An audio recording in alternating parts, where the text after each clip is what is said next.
Have you ever wondered what happens when a soldier who spent 30 years protecting America comes home, only to discover that the battlefield never truly left him?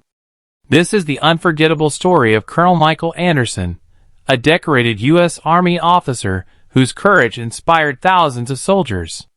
He survived enemy fire. He led dangerous missions across the world. He brought every one of his men home alive. His chest carried medals earned through sacrifice. His name was spoken with respect across every military base he served. But on the morning of his retirement, as the American flag waved gently in the wind, as the military band played one final time, and as hundreds of soldiers stood at attention for his final salute, Colonel Anderson had no idea that the greatest test of his life wasn't waiting on a battlefield. It was waiting at home, a place where love had grown distant, where years of absence had created invisible walls, and where one heartbreaking decision would change his family's future forever. Tonight, you're about to witness a story of honor, a story of sacrifice, a story of loyalty, and a story that proves a soldier may retire from the army, but a warrior's heart never retires. So sit back, take a deep breath, and join me as we begin the emotional journey of the man who gave everything to his country, only to learn that the hardest mission of all was becoming a father again. Chapter 1. Washington, D.C. 6:30 a.m. The first rays of sunlight reflected off rows of perfectly polished military medals. Soldiers stood in flawless formation outside the parade ground, their uniforms crisp, their faces filled with pride. Today wasn't just another ceremony. Today, America was saying goodbye to one of its finest officers. Colonel Michael Anderson was about to wear his U.S. Army uniform for the very last time. Here's an original life story concept about a fictional U.S. Army officer. The life of a U.S. Army officer, a story of honor, sacrifice, and hope. Michael Anderson was born in a small farming town in Montana.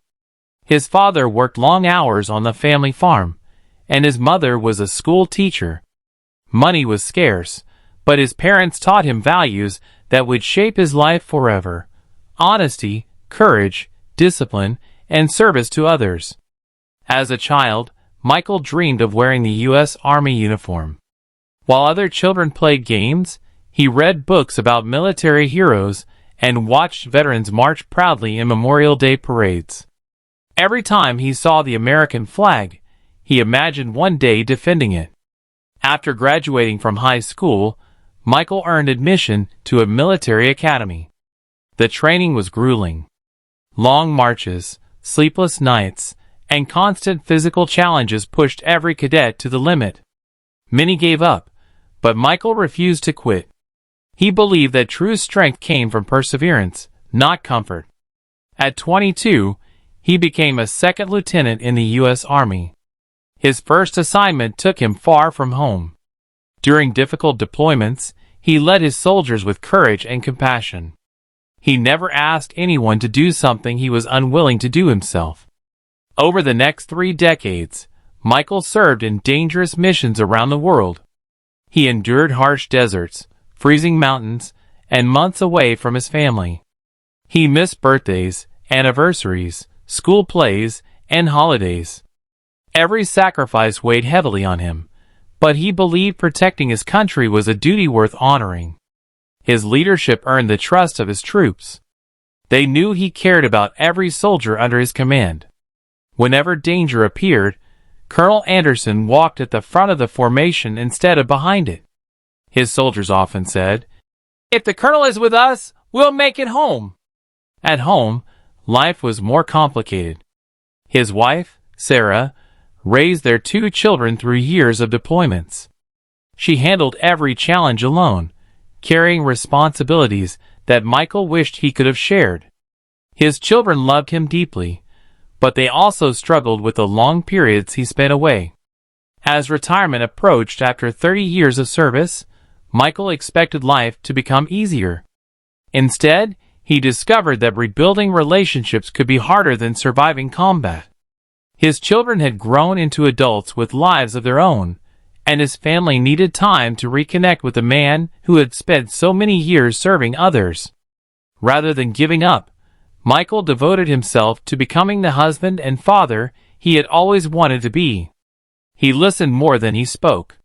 He attended family dinners, volunteered with veterans, mentored young soldiers, and supported military families facing the same struggles his own family had endured.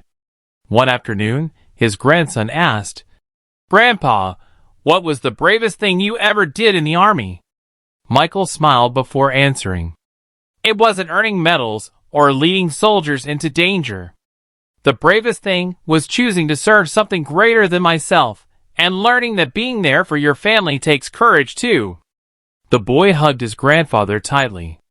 In that quiet moment, Michael realized his greatest mission had never been about war. It was about love, sacrifice, leadership, and leaving behind a legacy of kindness. His uniform was folded away, but his values remained alive in everyone he had inspired. The medals on his chest represented victories in battle. The love of his family represented the greatest victory of all. Moral of the story: true heroes are remembered not only for the battles they fight, but for the lives they protect, the values they uphold, and the love they share after the battle is over. The last morning in uniform. The alarm rang at exactly 4:30 a.m. Colonel James Walker opened his eyes before the second beep. For 38 years, he had never needed an alarm clock. His body had learned discipline long ago. Even on weekends, even on holidays, even after sleepless nights on foreign battlefields, he always woke before dawn. Today was no different. Except today would be the last day he would ever wear the United States Army uniform. He lay quietly for a moment, staring at the ceiling of the small military house that had been his home for nearly 12 years. The silence felt strange. There were no deployment orders waiting on his desk. No radio crackling with updates. No convoy to inspect. No soldiers waiting for instructions. Only silence. James slowly sat up and looked toward the empty side of the bed. Emily's pillow was still there, exactly where she had left it 5 years earlier. Every morning he looked at it. Every morning he imagined hearing her gentle voice. "Good morning, Colonel." She always teased him by calling him Colonel instead of James. He reached toward the pillow but stopped halfway. The room remained painfully quiet. "I wish you were here," he whispered. He stood, folded the blanket with military precision, shaved carefully, and stared at his reflection. Gray hair. Deep lines around his eyes. A scar across his left cheek from a roadside explosion 15 years ago. His reflection no longer looked like the young lieutenant who had proudly raised his right hand and sworn to defend his country. Time had changed him. War had changed him even more. He walked toward the wardrobe. Inside hung dozens of uniforms collected throughout his career. Combat uniforms. Dress uniforms. Cold weather gear. Desert camouflage. Each one carried memories. His hand stopped on his formal army dress uniform. Today, this would be the last time he wore it. He carefully removed it from the hanger. Every movement was slow, almost ceremonial. He polished every button. Adjusted every ribbon. Straightened every medal. The medals sparkled beneath the bedroom light. Bronze Star. Legion of Merit. Meritorious Service Medal. Army Commendation Medal. Each decoration represented courage. But James saw something different. He saw birthdays he had missed. Christmas mornings spent thousands of miles away. Anniversaries celebrated through satellite phone calls. Funerals he never attended. A wife who waited. A son who eventually stopped waiting. The medals suddenly felt heavy. Very heavy.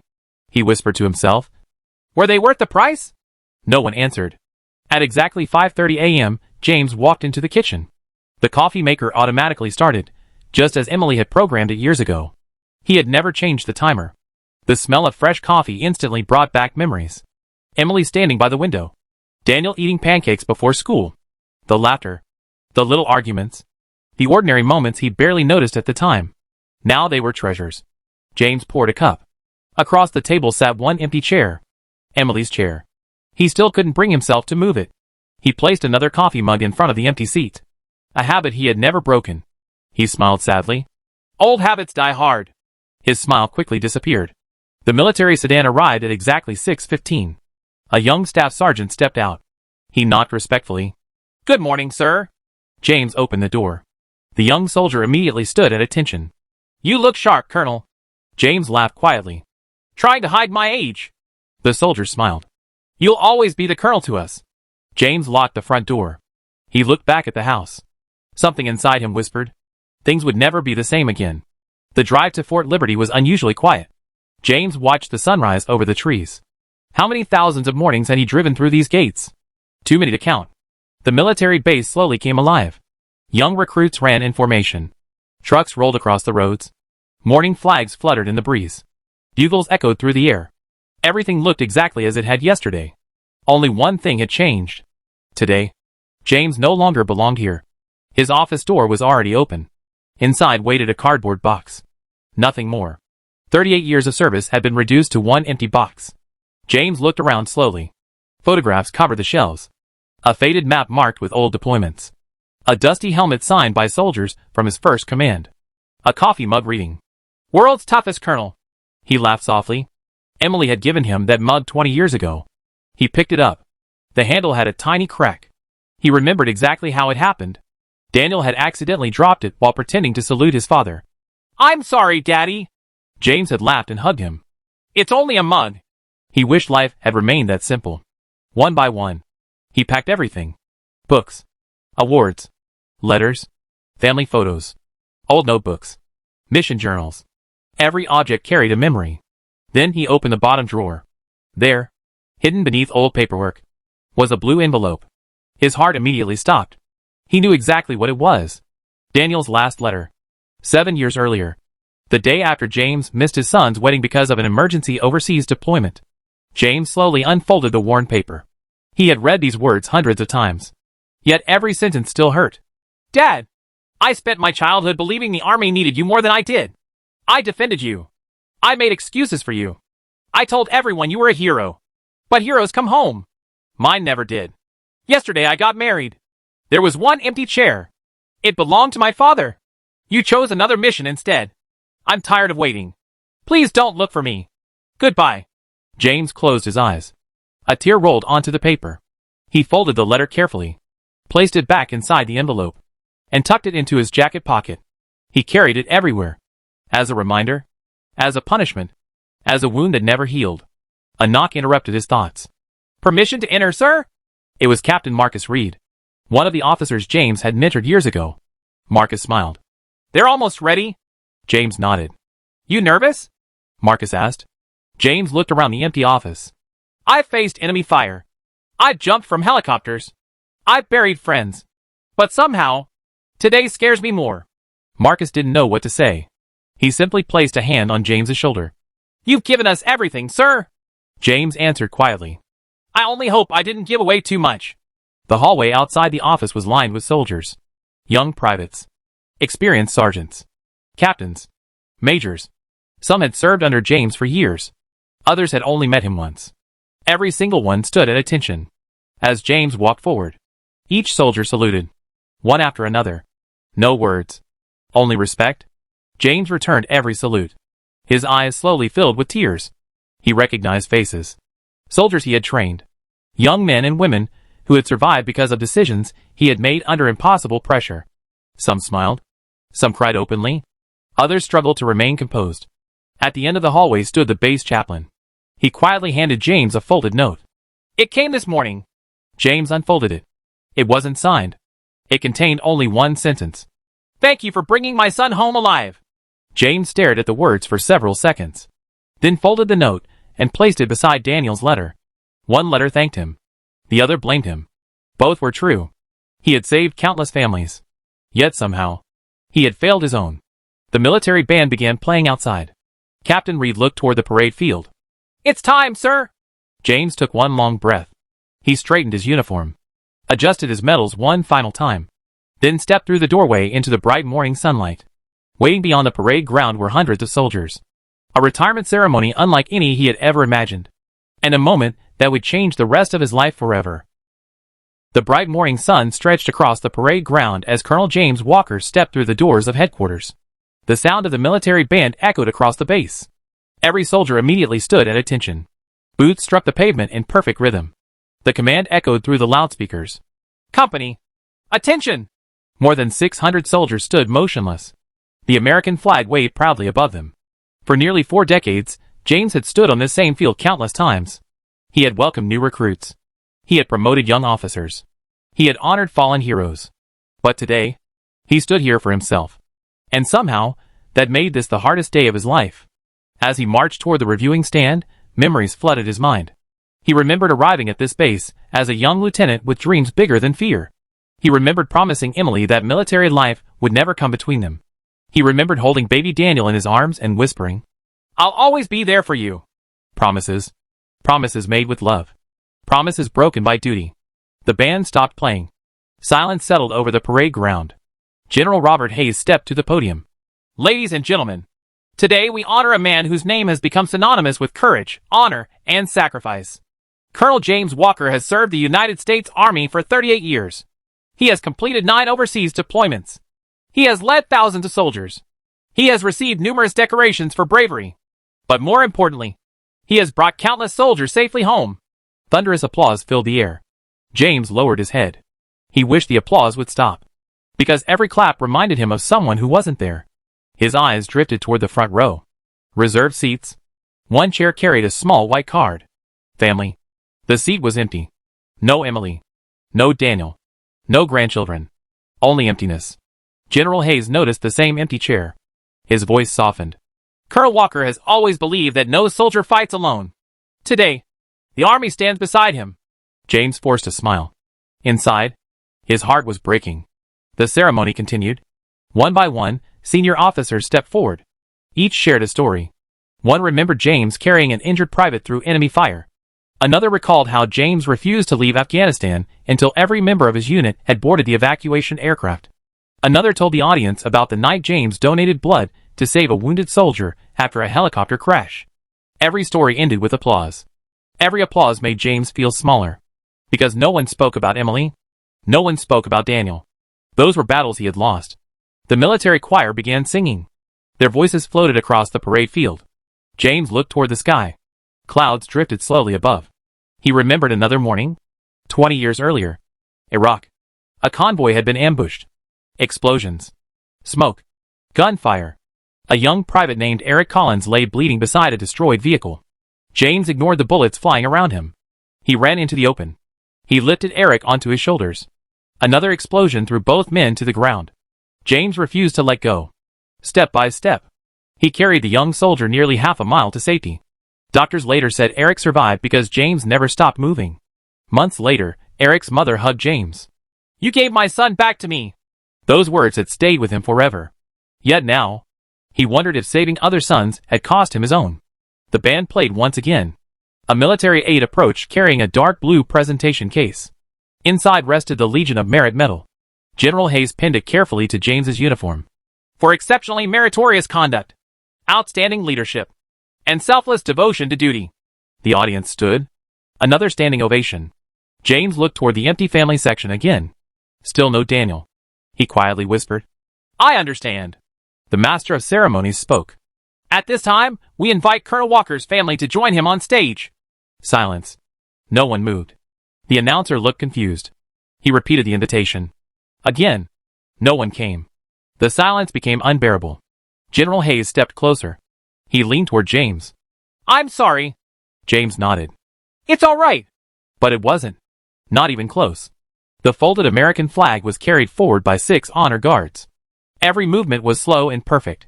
The flag was presented to James. He accepted it with trembling hands. His fingers brushed the stars. He remembered every coffin he had stood beside, every folded flag he had handed to grieving families.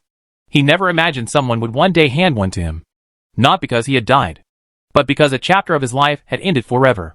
He held the flag tightly against his chest, almost like holding on to the life he was about to lose. Then came the final salute. The command echoed across the parade ground. "Present! Arms!" More than 600 soldiers raised their hands in perfect unison. Every officer, every enlisted soldier, every veteran in attendance, all saluted one man. James slowly returned the salute. His hand shook. Not from age, from emotion. A single tear escaped his eye. Then another. He tried to stop them. He couldn't. For 38 years, he had taught soldiers to remain strong. Today, strength meant allowing himself to cry. The ceremony officially ended. The crowd slowly gathered around him. Young soldiers lined up to shake his hand. Some thanked him. Some hugged him. Some couldn't speak at all. One young lieutenant stepped forward. "Sir, you changed my life." James smiled gently. "No, you changed your own." Another soldier handed him a photograph. It showed James standing beside an entire platoon years earlier. Every soldier in that picture had survived the deployment. On the back someone had written, "Because of you, we all made it home." James could no longer hold back his tears. Nearly everyone eventually left. The music faded. The parade ground grew quiet. Workers began folding chairs. Technicians disconnected speakers. The honor guard marched away. Within minutes, the place that had been filled with applause became almost empty. James remained standing alone, still holding the folded flag, still staring at the empty chair reserved for his family. Captain Marcus Reed walked over. "You ready to go home, sir?" James looked around one last time. "This has been my home for almost 40 years. Marcus lowered his eyes. James smiled sadly. "I guess every soldier eventually has to walk through the gate one last time." Together they walked toward the parking lot. At the edge of the parade field, James stopped. He turned around. The American flag still waved proudly over the base. He raised one final salute. Not to the buildings. Not to the medals. Not even to the army. He saluted the memories. The friends who never returned. The sacrifices no one would ever know. And the young man he used to be. When his hand finally lowered, Colonel James Walker understood something he had been afraid to admit. He wasn't just retiring from the army. He was saying goodbye to the only life he had ever known. As he climbed into his old pickup truck, he glanced at the passenger seat. The folded flag rested beside him.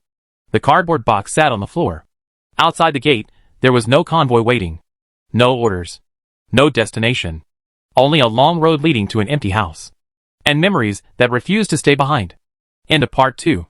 In Part 3, James returns home, where loneliness overwhelms him, and the story begins revealing the heartbreaking flashbacks that changed his family forever. The Last Salute, a U.S. Army officer's heartbreaking retirement. The parade ground was silent. Hundreds of soldiers stood perfectly still, their uniforms spotless, their eyes fixed on the man standing before them. Colonel James Walker had served the United States Army for 36 years. He had survived wars. He had rescued wounded soldiers under enemy fire. He had received medals for bravery that most people could only dream of earning. Today was the day he would wear his uniform for the last time. As the military band played, "The Army Goes Rolling Along," tears slowly filled his eyes. Not because he was leaving the army, but because he had no one waiting for him at home. His wife had passed away from cancer while he was deployed overseas 5 years earlier. He had spoken to her only once during her final week. The mission came first, and by the time he returned, she was gone. His only son, Daniel, had grown up without a father. Years of missed birthdays, empty chairs at school events, and broken promises had filled Daniel's heart with resentment. They hadn't spoken in nearly 7 years. When the retirement ceremony ended, hundreds of soldiers lined both sides of the parade ground. One by one, they saluted the man who had protected them for decades. Many of them cried openly. Colonel Walker returned every salute with trembling hands. When the final salute ended, the crowd slowly disappeared. The applause faded. The music stopped. The parade ground became empty. For the first time in 36 years, Colonel James Walker had nowhere to report. No orders. No soldiers to lead. No mission to complete.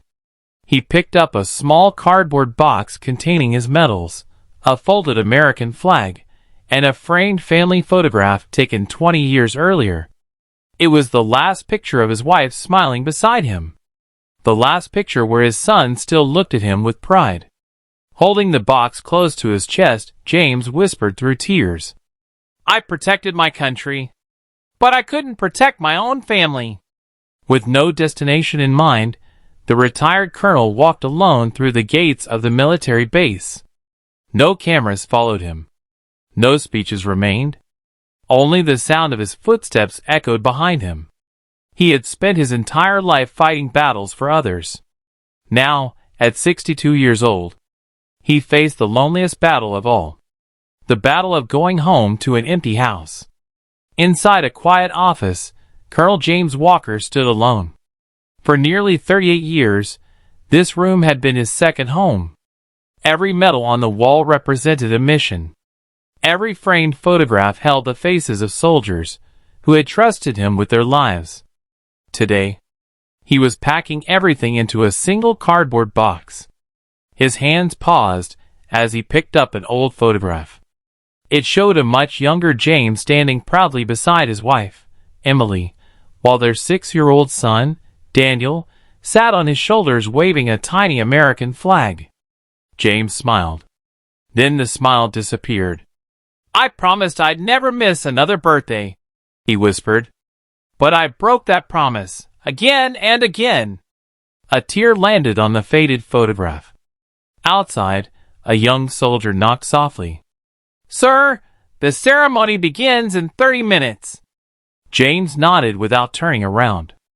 "I'll be there." The young soldier hesitated. "Sir, it's been an honor serving under you." James forced a smile. "The honor was mine, son." When the soldier left, silence filled the room once again. James slowly removed the silver eagle insignia from his uniform. For 38 years, people had called him Colonel. Tomorrow, he would simply be an old man. At exactly 9 o'clock, the parade field filled with hundreds of soldiers. Families gathered in the grandstands. Senior officers stood in perfect formation. The American flag rose slowly into the morning sky. The military band began to play. Colonel James Walker marched toward the center of the field one final time. Every step echoed with memories. His first deployment, his first command, the friends he had buried, the soldiers he couldn't save, the birthdays he missed, the Christmas mornings spent in foreign deserts, the anniversaries celebrated through short satellite phone calls. Every sacrifice returned to him in that single walk. General Robert Hayes stepped to the podium. "Ladies and gentlemen, today we honor a man who has devoted 38 years of his life to serving this nation. Colonel James Walker has led thousands of soldiers through impossible circumstances. Because of his leadership, hundreds of American families welcomed their sons and daughters home alive." Thunderous applause filled the air. James remained perfectly still. His military training had taught him never to show emotion. But inside, his heart was breaking. Because the only applause he wanted would never come. Emily should have been sitting in the front row. She had dreamed of this day for years. She had planned to surprise him with a family celebration. Instead, cancer stole her life 5 years before his retirement. James hadn't even been able to hold her hand during her final moments. His mission overseas had been classified. He wasn't allowed to leave. When he finally returned home, he visited her grave wearing the very same uniform he wore today. The guilt never left him. General Hayes continued speaking. "There is one more person we invited today. Colonel Walker's son." James slowly lifted his head. His heart began to race.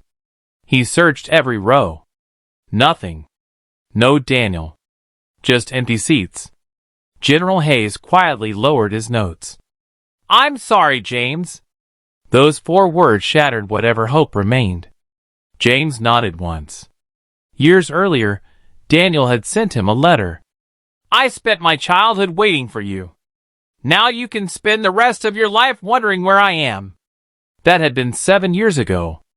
They had never spoken since. The retirement ceremony ended with the traditional final salute. Hundreds of soldiers stood shoulder to shoulder, one after another. Every soldier saluted the man who had protected them for nearly 4 decades. Many couldn't stop crying. James returned every salute with pride. But inside, he felt completely alone. When the final soldier walked away, the parade ground became silent. The music stopped. The flags continued waving in the wind. For the first time since he was 24 years old, no one needed Colonel James Walker anymore. He picked up his small cardboard box. Inside were his medals, his retirement certificate, a folded American flag, and one faded family photograph. That was all 38 years of service had become. One box. Nothing to command. Nothing waiting for him except silence. The cardboard box rested on the passenger seat.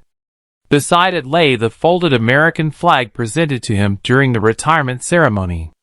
Every time he looked at it, he remembered the applause. Then he remembered the empty chair reserved for his family. His hands tightened on the steering wheel.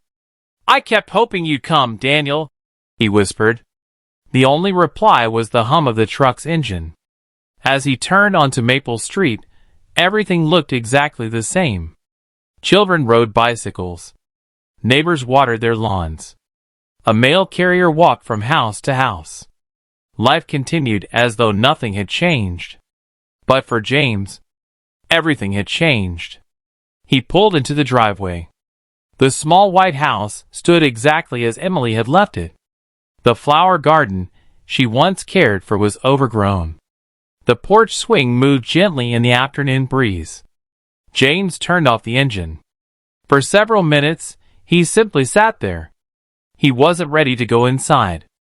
Because once he stepped through that front door, he would no longer be Colonel James Walker. He would simply be an old man living alone. Finally, he picked up the cardboard box and the folded flag. The front door opened with the same familiar creak. The house smelled faintly of lavender, Emily's favorite scent. He had never changed the air fresheners. He wanted the house to smell as if she might walk into the room at any moment. "Emily," he whispered automatically. Then he remembered. No one answered. He placed the folded flag on the fireplace. Below it stood a framed photograph of Emily. She was smiling. The same warm smile that had welcomed him home after every deployment. James touched the frame gently. "I made it home." His voice cracked. "But you're not here to see it." A tear rolled down his cheek. The living room looked frozen in time. Emily's knitting basket still rested beside her chair. A half-finished blue sweater remained on the needles. Her reading glasses lay on the table exactly where she had placed them years ago. James had never moved them. He couldn't. Moving them felt like admitting she was never coming back. He walked slowly into the kitchen. Everything reminded him of her. The recipe book stained with flour. The old coffee mug that read "Best Wife Ever." The little notes she used to leave on the refrigerator. One faded note still hung beneath a magnet. "Don't forget to smile today. Love you always, Emily." James closed his eyes. He remembered the morning she had written it. He had been leaving for another overseas deployment. She kissed him goodbye. He promised, "I'll be home before Christmas." Instead, he spent Christmas in Afghanistan. Emily spent it alone. His stomach growled. It was nearly 6 o'clock. For the first time in decades, no one had prepared dinner. He opened the refrigerator. A carton of milk. A few eggs. Half a loaf of bread. Nothing else. He made himself a simple sandwich. Then, without thinking, he placed 2 plates on the table. One for himself. One for Emily. He stared at the second plate for a long time. Finally, he picked it up and returned it to the cabinet. "I'm sorry," he whispered. "I still forget." The silence became unbearable. To escape it, James walked upstairs. Daniel's bedroom door was still closed. His hand trembled as he turned the knob. Dust floated through the sunlight. Everything inside remained untouched. A baseball glove. Old trophies. School photographs. A shelf filled with toy soldiers. James smiled sadly. Daniel had wanted to be just like his father. Until one day, he didn't. James picked up an old baseball. Instantly, a memory came rushing back. Daniel was 10 years old. "Dad! Hurry! You're going to miss my game!" James looked at his watch. "I'm sorry, buddy. Duty calls." Daniel's smile disappeared. You promised. I know. You always promise. James hugged him tightly. I'll make it up to you. Daniel looked away. You always say that too. The memory faded. James stood alone in the quiet bedroom. The baseball slipped from his hand and rolled across the floor. He opened Daniel's closet. Inside hung a small army jacket. Halloween. Daniel had dressed as his father. He had marched proudly around the neighborhood saluting everyone. I want to be a soldier just like my dad. The neighbors laughed. James had never felt prouder. But somewhere over the years, that little boy disappeared, replaced by a young man filled with disappointment. As darkness fell outside, James wandered through the house room by room. Every wall held photographs. Every photograph told a story. Emily laughing at the beach. Daniel graduating from high school. Family Christmases. Camping trips. Birthdays. Smiles. Moments he had almost forgotten. He realized something painful. His family had spent years creating memories. He had spent those same years creating military reports. At 9 o'clock, sleep refused to come. Jane sat in the living room with the lights off. Only the ticking of the old grandfather clock filled the silence. Tick, tick, tick. Each second reminded him that life kept moving forward, whether he was ready or not. Suddenly, a loud crack of thunder shook the windows. Rain poured outside. The sound instantly transported him back 23 years. Kosovo. Night. Rain. Gunfire. A convoy trapped on a mountain road. Young soldiers screaming for help. James could still smell the smoke. Still hear the explosions.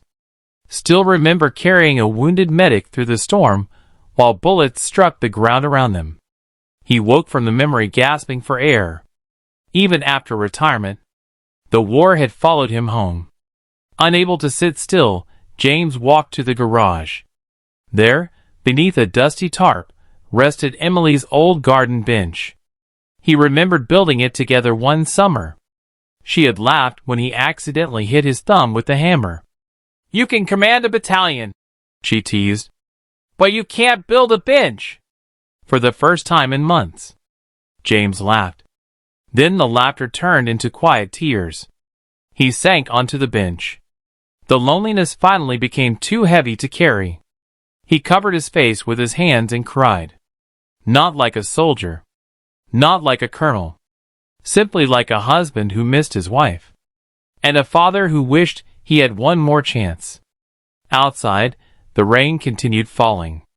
Inside the quiet house, Colonel James Walker realized that surviving war had been easier than surviving retirement. And he had no idea that somewhere, only a few miles away, his son Daniel was staring at an old photograph of the same family, wondering if it was already too late to forgive. The rain continued long into the night. Colonel James Walker sat alone on the old wooden bench in the garage, listening to each drop strike the roof above him. For years, rain had reminded him of battlefields. Tonight, it reminded him of home. He looked down at his wedding ring. Although Emily had been gone for 5 years, he had never taken it off. Some people told him it was time to move on. They didn't understand.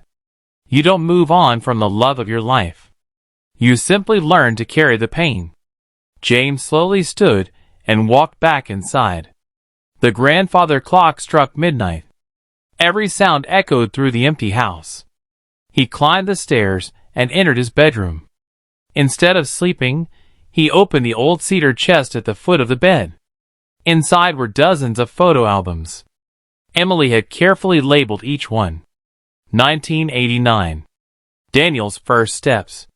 Family vacation. Christmas memories. James picked up the oldest album. His hands trembled as he opened the first page.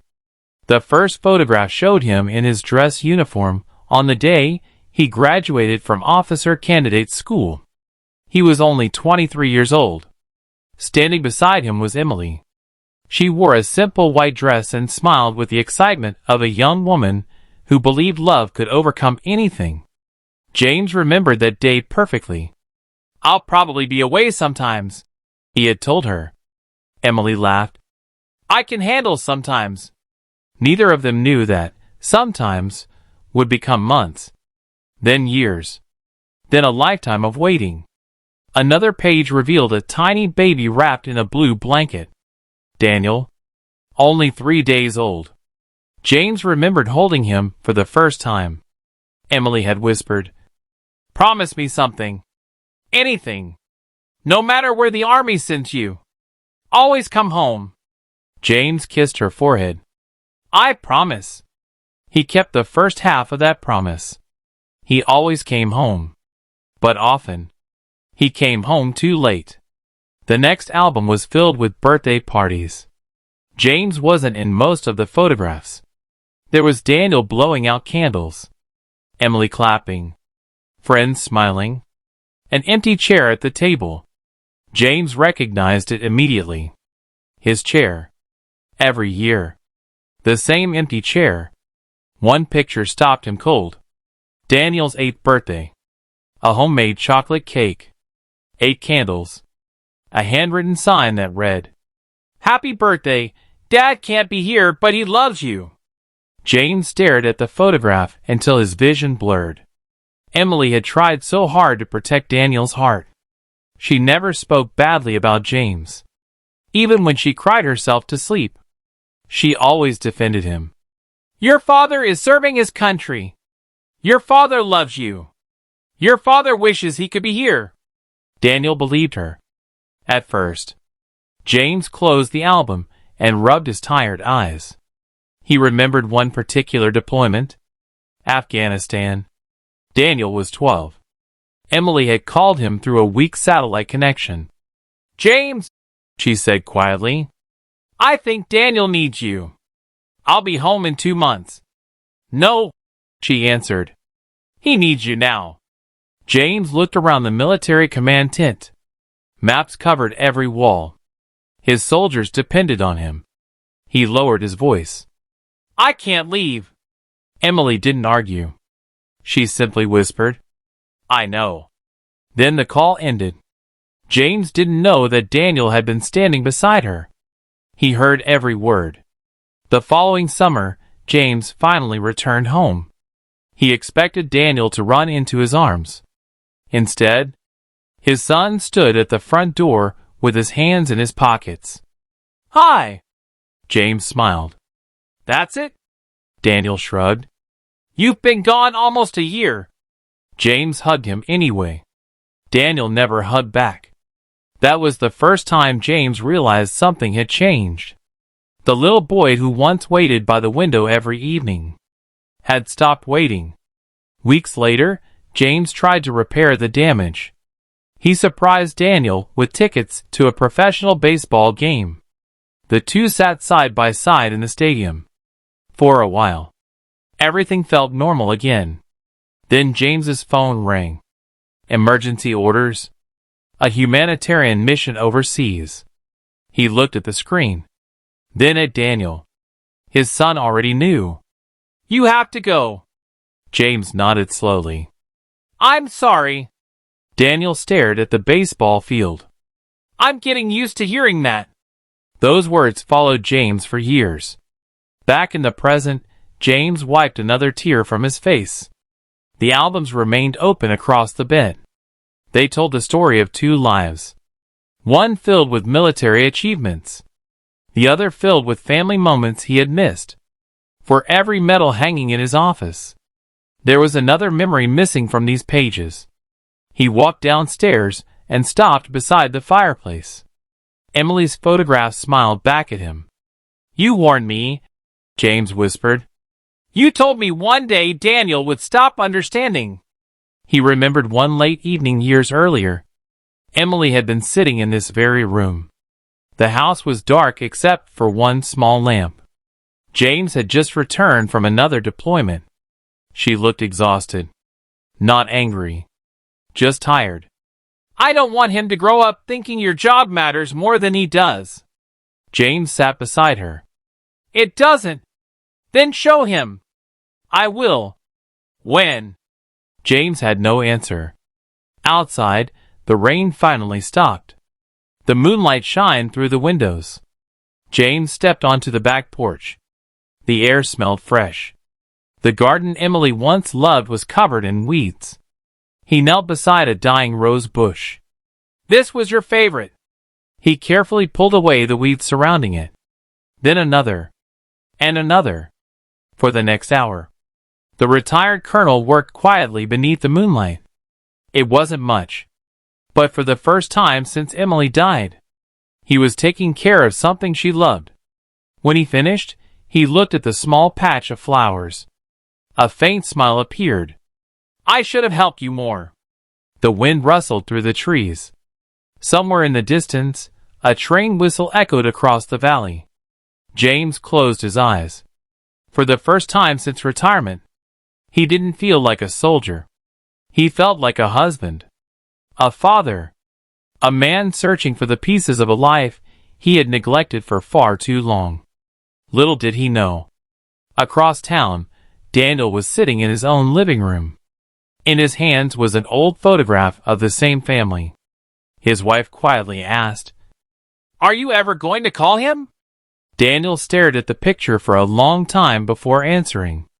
I don't know if I still have a father, or if he still has a son. Neither man knew it yet. But fate was already preparing them for a reunion that would change both of their lives forever. End of part.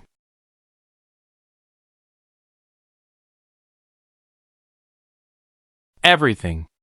The next morning began the way every morning had for Colonel James Walker during the past 38 years. At exactly 5 a.m., his eyes opened. For a brief moment, he forgot he had retired. He swung his legs over the side of the bed, reached for the neatly pressed uniform that had always hung beside the closet, and stopped. The hangar was empty. There would be no morning briefing. No soldiers waiting outside his office. No missions to approve. No radio reports. For the first time in his adult life, no one needed Colonel James Walker. He quietly sat back down on the edge of the bed. The silence was almost unbearable. Downstairs, he brewed a fresh pot of coffee. The habit was automatic. 2 mugs. One for himself. One for Emily. He caught himself again. Slowly, he placed the second mug back into the cabinet. I still can't get used to this, he whispered. He carried his coffee to the living room and stared at the folded American flag resting on the fireplace. Yesterday, hundreds of soldiers had saluted him. Today, the only sound in the house was the ticking of the old grandfather clock. James decided to clean the attic. It was something Emily had asked him to do for years. You'll find all kinds of memories up there, she used to say. He climbed the narrow wooden ladder and pushed open the attic door. Dust floated through the rays of morning sunlight. Old furniture. Boxes. Christmas decorations. Suitcases that hadn't been opened in decades. In one corner sat a large blue storage trunk. His name was written across the top. Call, James Walker.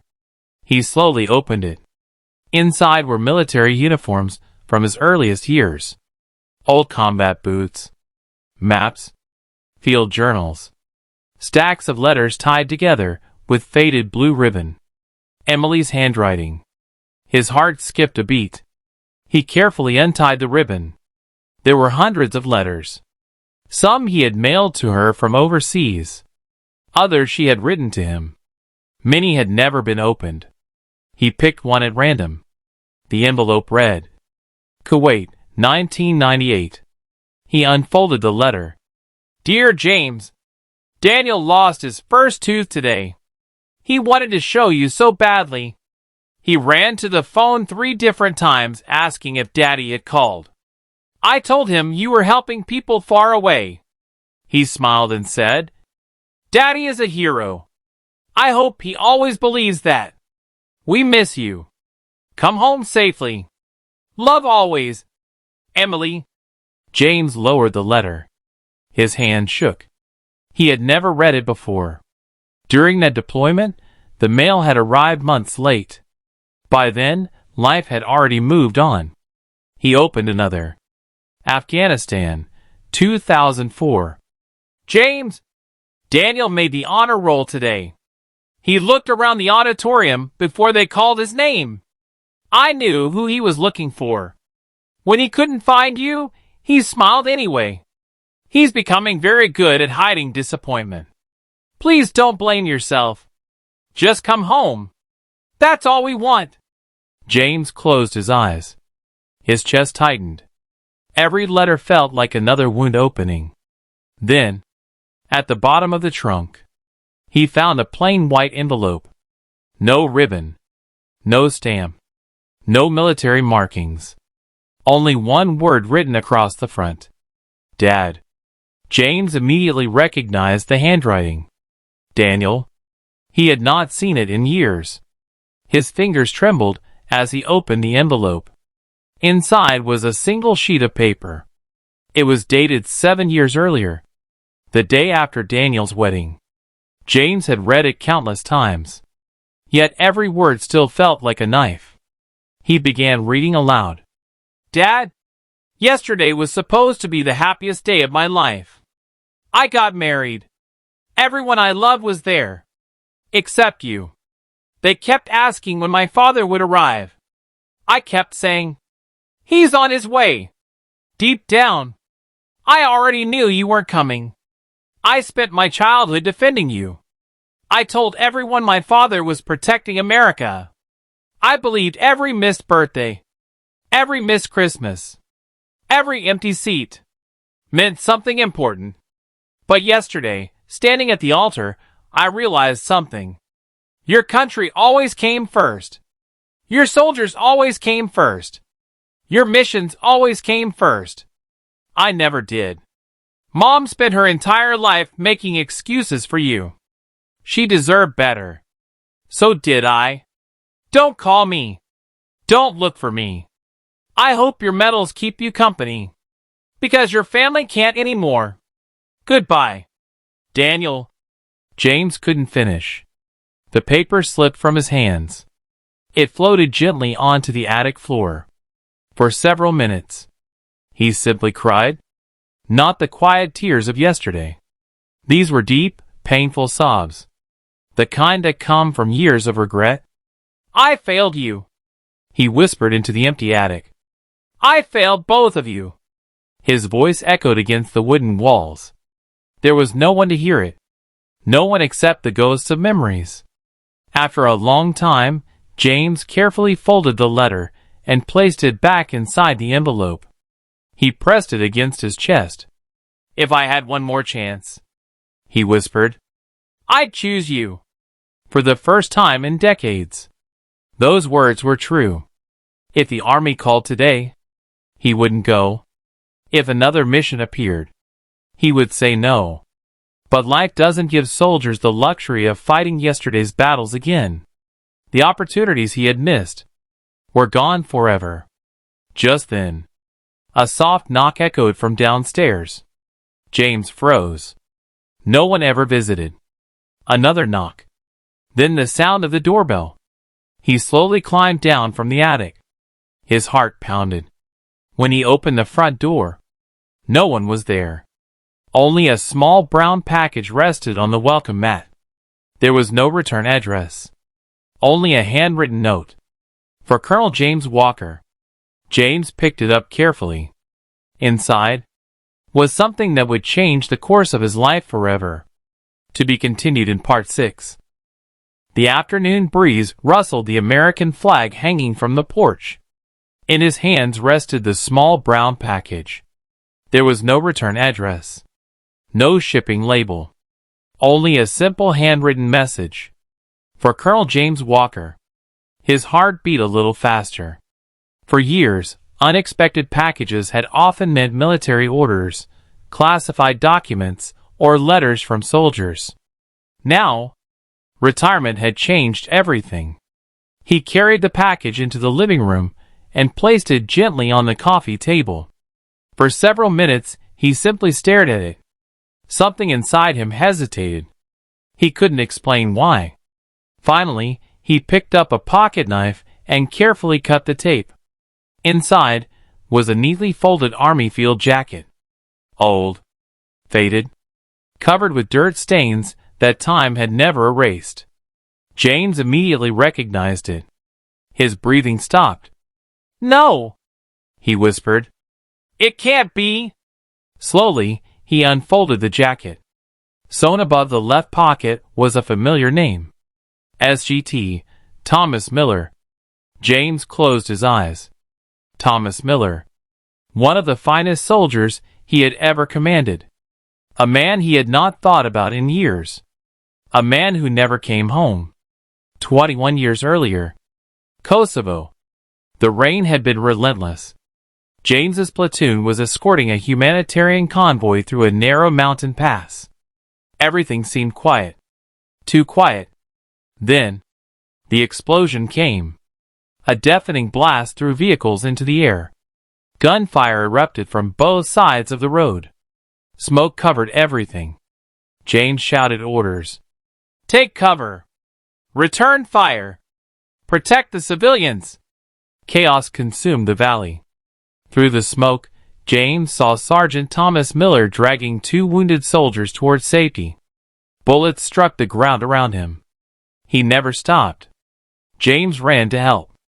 Another explosion shook the earth.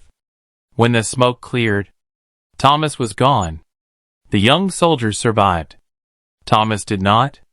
Back in the present, James gently brushed the dirt from the jacket. Inside the package was another envelope. His hands trembled as he opened it. The letter was written in elegant handwriting. "Dear Colonel Walker, you probably don't remember me. My name is Margaret Miller. I am Sergeant Thomas Miller's mother. Thomas often wrote about you. He always said you never asked your soldiers to do anything you wouldn't do yourself. After Thomas died, you visited our home. You handed me the folded American flag. You cried with us. You told me my son died a hero. For many years, I blamed the army for taking my only child. But then, I read every letter Thomas ever sent. In every single one, he spoke about you with admiration. He believed in you. He believed serving beside you gave his life purpose. I am now 86 years old. My health is failing. Before I leave this world, I wanted you to have Thomas's field jacket. He would have wanted you to keep it. Thank you for bringing hope to my son. With gratitude, Margaret Miller." James lowered the letter. His vision blurred. He carefully folded the jacket and held it against his chest. For years, he had carried the guilt of every soldier he lost. Now, for the first time, a grieving mother had given him peace. That evening, James drove to the military cemetery. The sky glowed orange as the sun slowly disappeared beyond the hills. Rows upon rows of white headstones stretched into the distance. Each one carried a name, a story, a family, a sacrifice. James stopped in front of one simple grave. Sergeant Thomas Miller. Beloved son. Beloved soldier. He removed the field jacket from the box. "I finally brought you home," he whispered. The wind gently moved through the cemetery. For a moment, it felt as if someone were standing beside him. "I've spent years asking myself if I made the right decisions," James said quietly. "If I had ordered the convoy to stop, would you still be alive?" Silence answered. Then another voice echoed inside his memory. Thomas's voice. "If something happens to me, sir, tell my mom I wasn't afraid." James remembered those words. Thomas had spoken them only hours before the ambush. James had laughed at the time. Now, they haunted him. He placed fresh flowers beside the headstone. "I'm sorry it took me so long to visit." A tear rolled down his weathered face. "I retired yesterday. I thought I'd finally feel at peace. But I don't. I lost Emily. I lost Daniel. And I never stopped losing the men who trusted me. He looked across the endless rows of graves. So many names. So many families. So many empty chairs. As James prepared to leave, he noticed an elderly woman slowly walking toward Thomas's grave. She carried a single white rose. She smiled gently. "You must be Colonel Walker." James nodded. "And you must be Margaret?" Without another word, she embraced him. For nearly a minute, neither of them spoke. Both simply cried. Finally, Margaret stepped back. "Thomas loved serving under you." James lowered his eyes. "I couldn't save him." "No," she replied softly. "But you gave him something just as important." James looked confused. "Purpose. He believed his life mattered. He died protecting others.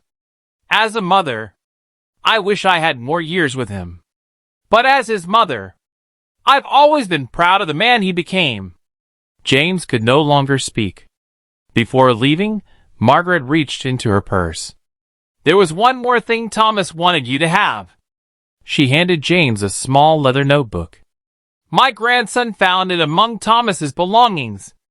James opened the first page. Written in Thomas's handwriting were the words, "If you're reading this, Colonel, it means I didn't make it home. Don't blame yourself. A leader carries enough weight already. Please don't carry mine too." James closed the notebook. For the first time since retiring, he felt one small piece of the burden lift from his shoulders. But another burden still remained, the one waiting only a few miles away. His son. The wound between father and son had never healed. And somewhere across town, Daniel stood in his garage, staring at an old cardboard box labeled Dad's Things. Inside that box was a secret James had never known. A secret that would soon change everything. The Last SLUT Part 7. The Secret Inside the Box. The old cardboard box sat untouched in the corner of Daniel Walker's garage. Dust covered the lid. Across the top, written in faded black marker, were three simple words. Dad's Things. Daniel had moved the box from house to house for nearly 7 years. He had never opened it. Every time he looked at it, memories came rushing back. The missed birthdays. The empty seat at his high school graduation. The broken promise to attend his wedding. To Daniel, the box represented everything he had tried to leave behind. His wife, Rachel, stepped quietly into the garage. She found him staring at it. "You've been looking at that box for 10 minutes, she said gently. Daniel forced a smile. "I was just thinking." "You've been thinking for 7 years." He looked away. "I don't know if I'm ready." Rachel walked over and placed her hand on his shoulder. "Maybe you're not opening the box. Maybe you're opening a door." Daniel sighed. "I spent half my life waiting for my father, and the other half pretending I didn't need him." Rachel didn't answer. She simply squeezed his hand. Sometimes silence said more than words. Daniel slowly knelt in front of the box. His fingers rested on the worn tape. With one deep breath, he pulled it open. Inside were old baseball gloves, camping photographs, a fishing hat, school report cards, a handmade Father's Day card. Everything smelled faintly of old paper and cedar wood. At the very bottom lay a thick brown envelope. Across the front, in his mother's handwriting, were the words, "For Daniel. Only after you are ready." His heart skipped. He recognized her handwriting immediately. Emily Walker had died 5 years earlier. Daniel had never seen this envelope before. His hand shook as he opened it. Inside was a folded letter, a photograph, and a small silver key. He unfolded the letter. "My dearest Daniel, if you're reading this, it means I'm no longer here to tell you these things myself. There is something I've carried in my heart for many years. Your father made mistakes. Many of them. He missed birthdays, school plays, holidays, even your wedding. Those memories broke your heart. They broke mine too. But there is something you never knew. Every deployment your father volunteered for was so another soldier with young children could stay home. He never told anyone. Not because he wanted praise, but because he believed protecting families included protecting the families of his soldiers. Sometimes, he protected other fathers by becoming the one who stayed away. That doesn't erase your pain. It doesn't erase mine. But I hope one day you'll understand the man behind the uniform. Love always. Mom. Daniel stopped reading. He stared at the page in disbelief. No, he whispered. That can't be true. Rachel quietly asked. What is it? Daniel handed her the letter without saying a word. As she read it, tears filled her eyes. Daniel reached back into the envelope. The old photograph showed his father standing beside several young soldiers. On the back, Emily had written, Your father never wanted you to know why he kept leaving. He wanted you to be proud, not burdened. Daniel closed his eyes. Every memory suddenly felt different. Not erased. Just different. There was one item left. The small silver key. Attached to it was another note. Safety deposit box number 214. First National Bank. Your father doesn't know this exists. Daniel looked at Rachel. What could be inside? I think, she whispered. Your mother wanted you to find out. The next morning, Daniel drove to the bank. His hands gripped the steering wheel just as tightly as his father's had after retirement. Inside the bank, an elderly manager smiled kindly. You must be Daniel Walker. Daniel looked surprised. You knew my mother? The manager nodded. She visited every year. She always said one day her son would come. Daniel swallowed hard. I guess today is that day. Moments later, the manager unlocked a small steel box. He placed it on the table and quietly left the room. Daniel slowly lifted the lid. Inside were dozens of sealed envelopes. Every envelope carried a date. Every envelope matched one of the birthdays, graduations, Christmas mornings, and milestones his father had missed. Rachel picked one up. It read, Daniel's 10th birthday. Daniel carefully opened it. Inside was a handwritten letter. Happy birthday, buddy. I know you're probably angry that I'm not there today. Truth is, I'd give anything to watch you blow out those candles. I bought you a baseball glove before I deployed. It's hidden in the hall closet. Mom said she'll give it to you tonight. Every catch you make. Imagine I'm throwing the ball back. I love you more than these words can ever explain. Love. Dad. Daniel's breathing became uneven. I never got this, Rachel whispered. His father had written it. His mother had saved it. But for reasons he still didn't understand, Daniel had never received it. He opened another envelope. High school graduation. Another. First day of college. Another. Wedding day. Each contained a letter. Each was filled with love. Not excuses. Not military speeches. Just a father desperately trying to stay connected to a son who believed he had been forgotten. Tears rolled down Daniel's face. I thought, he whispered. I thought he stopped loving me. Rachel gently shook her head. No, he never stopped. He just didn't know how to be both a soldier and a father. Daniel buried his face in his hands. Years of anger began to crack. Not disappear, but crack. For the first time in 7 years, he reached into his pocket. He pulled out his cell phone. His thumb hovered over one contact he had refused to call. Dad. He stared at the screen for nearly a minute.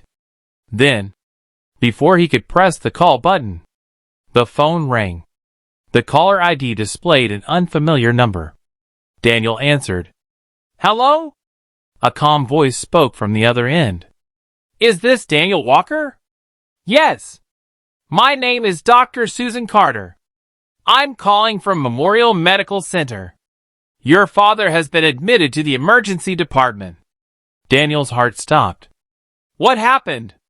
I'm afraid he collapsed this afternoon. You should come as soon as possible. The phone slipped from Daniel's hand. For 7 years, he had imagined what he would say if he ever saw his father again. Now, he wasn't sure he would get the chance. End of part.